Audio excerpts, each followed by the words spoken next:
Assalamualaikum warahmatullahi wabarakatuh.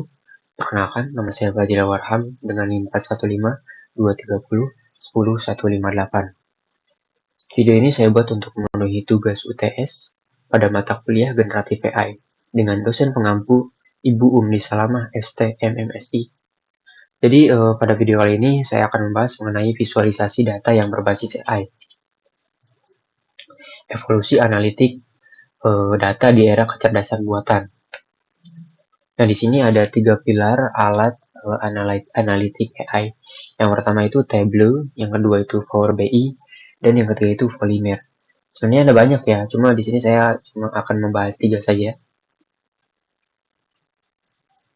Nah, selanjutnya mengapa AI dalam visualisasi? Kenapa sih harus ada AI dalam visualisasi data? Nah, yang pertama itu karena insight otomatis. AI itu mampu mendeteksi anomali dan tren tersembunyi yang seringkali terlewat oleh mata manusia secara instan. Jadi data itu kan kadang ada banyak ya, ribuan bahkan ratus ribuan. Si AI ini mampu mendeteksi anomali dan data tersembunyi yang seringkali terlewat oleh kita nih. Lalu yang kedua adalah bahasa alami, memungkinkan pengguna bertanya kepada data menggunakan bahasa sehari-hari tanpa perlu kode SQL yang rumit. Dan yang ketiga itu prediksi masa depan. Nah, si AI ini bukan hanya melihat apa yang terjadi, tapi bisa memprediksi apa yang akan terjadi dengan model statistik yang canggih. Nah, di sini yang pertama ada Tableau, itu raksasa analitik gitu kan. Si Tableau ini bisa dibilang standar industri emas bagi kebanyakan orang. Tableau ini mengintegrasikan AI generatif melalui ekosistem Salesforce untuk memberikan narasi data yang mendalam bagi perusahaan besar. Nah, si Tableau ini banyak digunakan oleh perusahaan besar ya. Si Tableau ini mampu menganalisis mendalam dan fleksibel juga. Lalu visualisasi kelas profesional, dia itu punya visualisasi yang bagus ya, kelas profesional, dan ekosistem komunitas yang luas. Nah, di sini ada fitur utama dari AI Tableau. Fitur utama dari Tableau ini ada 3 ya, kita bahas 3 aja. Yang pertama itu ada Tableau Post, memberikan ringkasan data otomatis dalam bahasa manusia, mendeteksi tren penting tanpa input manual. Lalu ada Tableau Agent, asisten percakapan yang membantu membuat formula kompleks atau grafik hanya lewat chat instruksi. Jadi kita bisa menyuruh AI ini buat langsung membuat formula yang kompleks atau grafik buat data yang kita olah gitu. Cuma lewat chat instruksi aja. Lalu yang ketiga adalah Einstein Discovery. Ini memberikan analitik prediktif dan saran tindakan langsung di dalam dashboard Tableau Anda.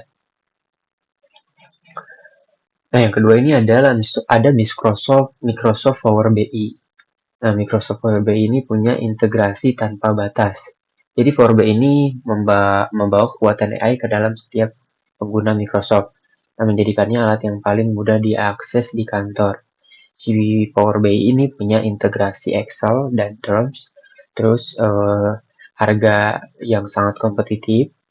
Lalu fitur dari Power BI ini update-nya sangat cepat gitu kan. Punya update fitur yang sangat cepat.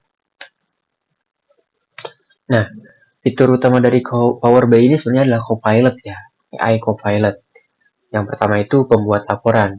Jadi cukup ketik perintah teks dan si Copilot ini akan membantu membangun seluruh halaman dashboard secara otomatis. Lalu Quick Insight, jadi secara otomatis memindai dataset dan menyarankan pola visual yang paling relevan untuk dianalisis. Dan yang ketiga itu ada bantuan DAX, membantu menulis rumus formula statistik yang rumit hanya dengan penjelasan logika sederhana. Dan yang terakhir yaitu yang ketiga adalah Polymer Analytic No Code. Ini cocok buat orang yang punya usaha kecil-kecilan lah, punya usaha kecil. Si Polymer ini punya kecepatan dan kesederhanaan. Jadi Polymer ini dirancang untuk pengguna yang tidak ingin berurusan dengan kerumitan software berat, fokus pada otomasi total. Si Polymer ini punya setup dalam hitungan menit, cocok untuk tim pemasaran dan visualisasi instan dari Excel. Nah, di sini ada perbandingan alat TI. Bisa kita lihat di tabel perbedaannya. Tabel ini buat yang butuh detail sangat tinggi.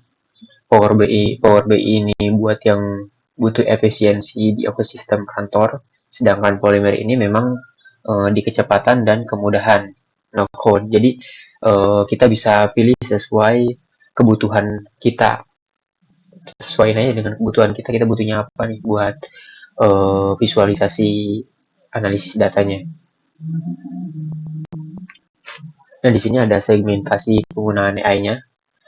Bisa dilihat kan, secara besar perusahaan besar masih mendominasi menggunakan Tableau dan Power BI sekitar 50%. Namun segmen bisnis kecil dan menengah mulai lari ke alat seperti Polymer karena mereka membutuhkan hasil instan tanpa harus rekrut analisis data yang mahal. Nah, di sini ada quotes dari Ben Shneiderman. Nah, tujuan visualisasi adalah untuk memberikan wawasan, bukan sekedar gambar yang bagus. AI memastikan wawasan tersebut ditemukan lebih cepat. Nah, jadi tujuan akhir visualisasi itu bukan cuma bikin gambar yang estetik ya, teman-teman. Tujuannya itu adalah untuk wawasan atau insight. Jadi AI di sini itu hadir bukan untuk mengertikan kita, tapi untuk mempercepat kita menemukan jawaban di dalam tumpukan data. Sekian presentasi atau pemaparan materi dari saya. Kurang lebihnya mohon maaf. Wassalamualaikum warahmatullahi wabarakatuh.